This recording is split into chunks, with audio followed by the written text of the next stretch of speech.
Sektor industri kreatif pun optimistis menyambut pasar baru ASEAN, terutama subsektor arsitektur, desain interior, dan periklanan yang memiliki sumber daya manusia bertaraf internasional.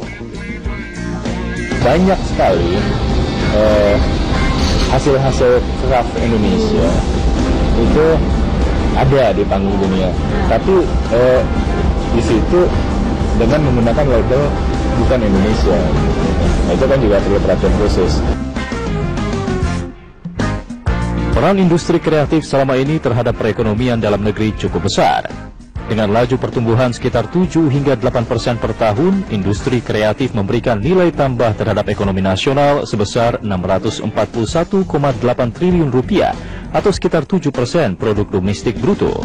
Kekuatan industri kreatif yang mencapai 5,4 juta unit juga mampu menyerap 11,8 juta tenaga kerja atau sekitar 10,7% dari total angkatan kerja nasional. Subsektor yang memberikan kontribusi terbesar adalah kuliner, yakni sekitar 209 triliun rupiah, disusul fashion 182 triliun rupiah, dan kerajinan sekitar 93 triliun rupiah. Kita tunggu kiprah sektor UMKM dan industri kreatif bertarung di kawasan ASEAN.